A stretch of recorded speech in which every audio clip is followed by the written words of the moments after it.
This is The Quiet End, and tonight I'll tell you a story titled Echoes of the Abyss. Let's begin. The submarine Nautilus creaked faintly as it descended into the newly discovered trench, its reinforced hull groaning against the pressure of the abyss. Dr. Evelyn Kane, seated at the helm, watched the depth gauge tick downward. The numbers climbed impossibly high, well past the known limits of the Mariana Trench.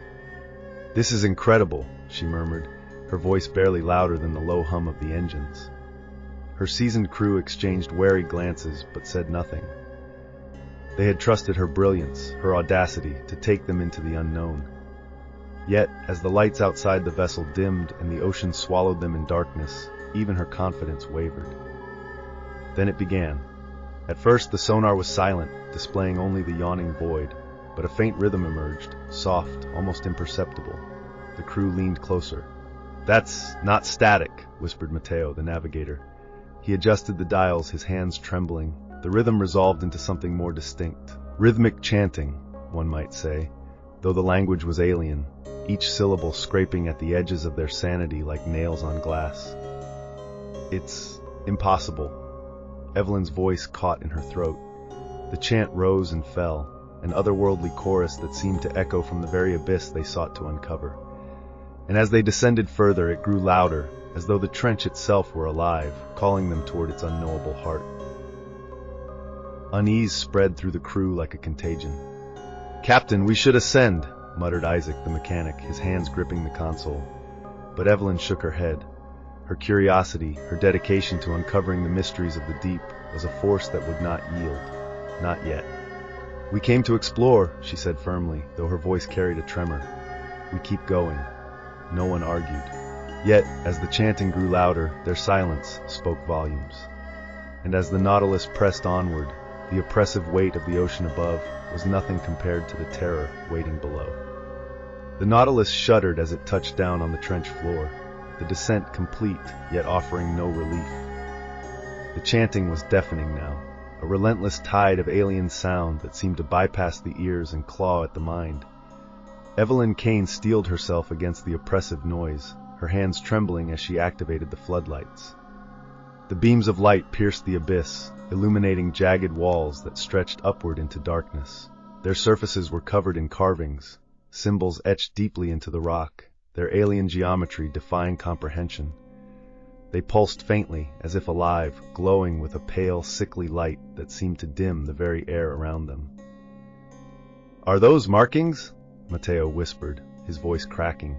He flinched as the symbols seemed to ripple, their glow intensifying under the light. Evelyn approached cautiously, her gloved fingers tracing the cold stone. The carvings were intricate, layered with patterns that twisted into themselves, evoking shapes her mind rejected. "They're ancient," she said, her voice hollow. "Older than—" Her sentence cut short as the voices shifted. The chanting dissolved into screams and guttural wails, visceral and raw as though the abyss itself were in agony. The sound pierced their minds like shards of glass. Evelyn staggered, gripping the wall for support. Then came the collapse. Isaac fell to his knees, clutching his head, his face contorted in torment. "It's in my head," he gasped, his words breaking into fragments of the chant, spoken in the alien tongue of the carvings. His voice twisted, unrecognizable, as though something else was speaking through him. "Isaac!" Matteo shouted, rushing to his side. But as he touched him, he recoiled. Isaac's skin was cold, clammy, his veins darkened as if filled with ink. Evelyn called for the medkit, but her voice was drowned by the unending screams, now resonating within the walls themselves. She looked back at the symbols. They pulsed erratically now, their glow synchronized with the wails. She realized with growing horror that the carvings weren't merely ancient, they were alive, and they were listening.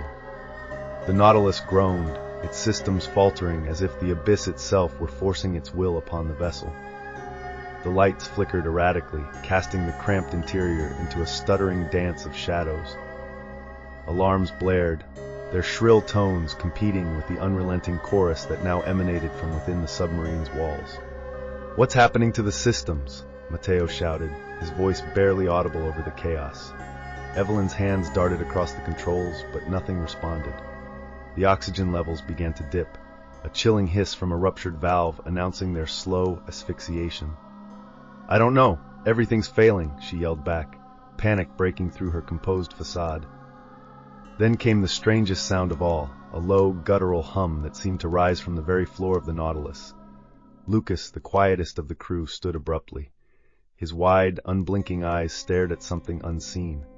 The hum coalesced into voices, the chanting now a deafening roar, but only Lucas seemed to understand their words.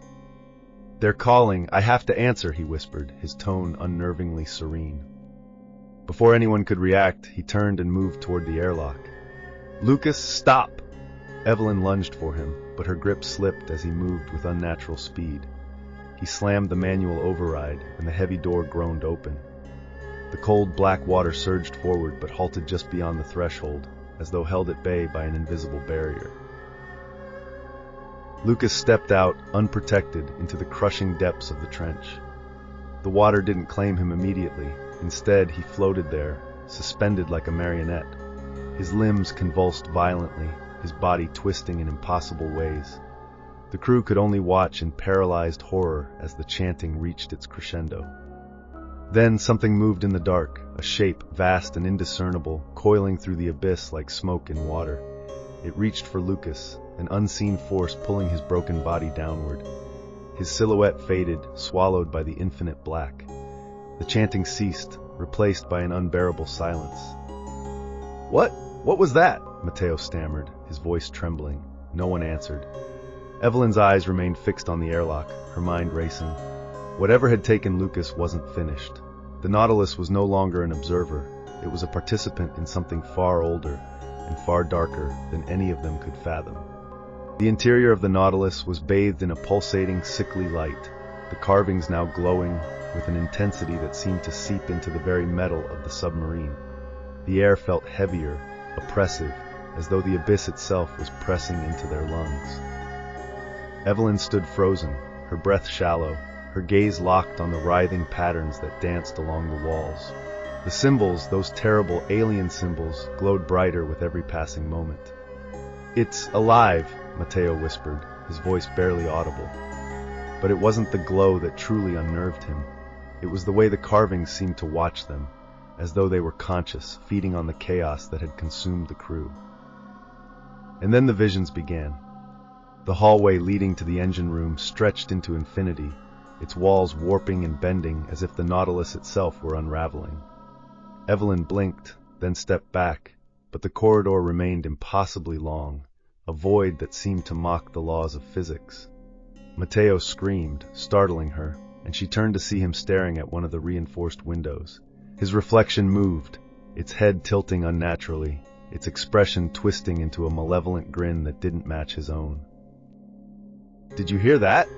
Isaac muttered, his voice hoarse, his hands trembling. Someone said my name." Evelyn didn't answer. She had heard it too. Her name, low and guttural, whispered from nowhere and everywhere all at once. The sound crawled along her spine, a parasite burrowing into her mind. She staggered toward the carvings, her mind racing. The glow grew harsher, more invasive, and the chanting returned, not as distant echoes, but as a singular, unrelenting voice within her very skull. Then, like a key turning in a lock, something clicked, a dreadful understanding. "It's a ritual," Evelyn gasped, her voice cracking. The others turned to her, their faces pale and drenched in sweat. "These symbols, they're feeding on us, on our fear, our minds, they're preparing something." "Preparing what?" Matteo asked, though he already seemed to know the answer. His voice carried the hollow, desperate tone of someone pleading for reassurance that would never come. "A summoning," Evelyn whispered. Her fingers trembled as she reached toward the glowing carvings, feeling their energy course through the air. Something vast, something incomprehensible. The Nautilus groaned again, its hull shivering as though it too was succumbing to the abyss. The visions grew worse. Unearthly landscapes, vast and alien, flickered across their minds, their sanity fraying with each pulse of light. Whatever the carvings were calling, it was drawing closer, and it wanted them to witness its arrival. The Nautilus groaned violently, its reinforced hull trembling as though under the strain of an immense, unseen force. Evelyn Kane gripped the edge of the console, her knuckles white, her breath ragged. The instruments on the dashboard spun wildly, their readings nonsensical. The submarine was no longer descending by its own power. It was being pulled, dragged deeper into the abyss by something vast and inescapable. Through the flickering lights of the vessel, Evelyn caught glimpses of her crew. Matteo sat motionless, his head tilted back, his eyes wide and glassy, as if staring at something far beyond the metal confines of the submarine. Isaac muttered to himself in a low, broken chant, his hands clawing at his face until streaks of red ran down his cheeks. Their minds were unraveling, frayed threads in the grasp of something far greater than human comprehension. Outside the thick glass of the observation window, the water churned violently as though boiling under an unseen heat. The blackness that had once defined the trench was now alive with movement, shadows shifting, coiling, unfurling. Slowly, a form began to emerge from the chaos. Evelyn's mind recoiled as her eyes tried and failed to make sense of what she was seeing. It was colossal, its size stretching beyond the limits of perception, its form an ever-changing amalgam of appendages, eyes, and unearthly textures. The entity defied description, its shape warping and collapsing in on itself as though reality struggled to contain it. Vast, unblinking eyes of impossible colors opened across its surface, and each gaze seemed to pierce through the fabric of time itself.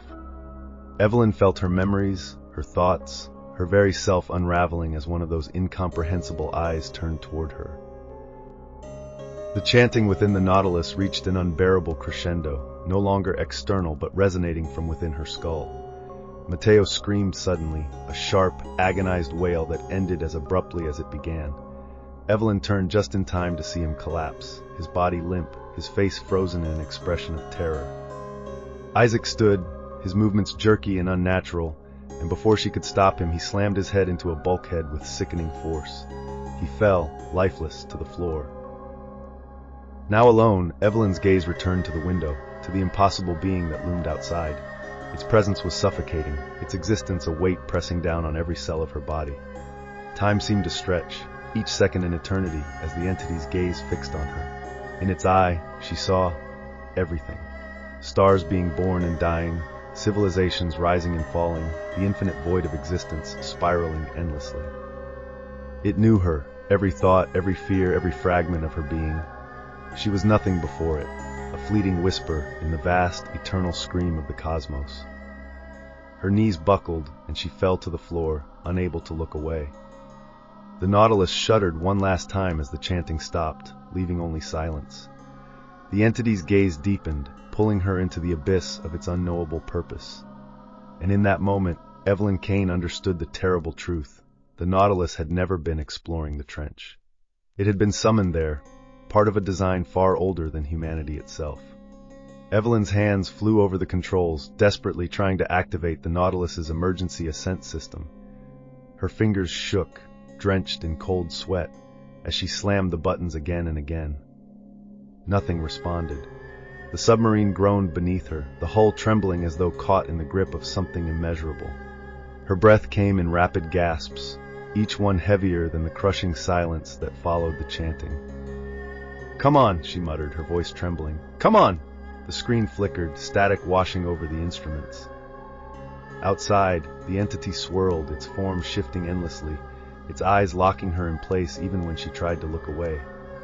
The Nautilus was immobilized, a fly caught in the web of a cosmic predator. Then the carvings began to change. Their pulsating glow dimmed, replaced by a dark, viscous liquid that seeped from their grooves.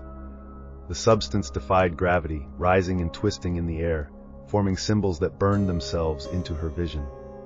Evelyn recoiled, her back hitting the cold metal of the console. The symbols in the air pulsed, each beat sending a wave of nausea through her body. Reality itself fractured. The walls of the Nautilus stretched and folded, the air rippling as time became a fractured mirror. One moment, Evelyn saw herself standing at the control panel, then sitting, then screaming, then lifeless on the floor. Infinite iterations of herself flickered before her, each one trapped in this same moment, each one succumbing to the same fate. She tried to scream, but even her voice was stolen, replaced by the unearthly chorus echoing in her skull. As her mind unraveled, her final act of defiance was to reach out, her trembling hand brushing against the controls one last time. But it was futile. The Nautilus shuddered again, its structure bending and dissolving, as if consumed by the abyss itself. The carvings bled faster, the alien liquid spiraling into the air to form the final piece of the ritual, a symbol so vast and incomprehensible that it seemed to exist in dimensions beyond her perception. And then Evelyn Kane screamed. Her voice, raw and filled with the terror of absolute understanding, was swallowed by the abyss. Yet it did not fade. Her scream twisted, stretched, and became part of the chanting, a single note in an eternal, infinite song. The Nautilus was gone, its crew dissolved into nothingness, their essence woven into the ritual's completion. The abyss grew still, the entity retreated, its purpose fulfilled, leaving only the dark. And in that dark, Evelyn's scream lingered, a haunting echo, carried forever by the void.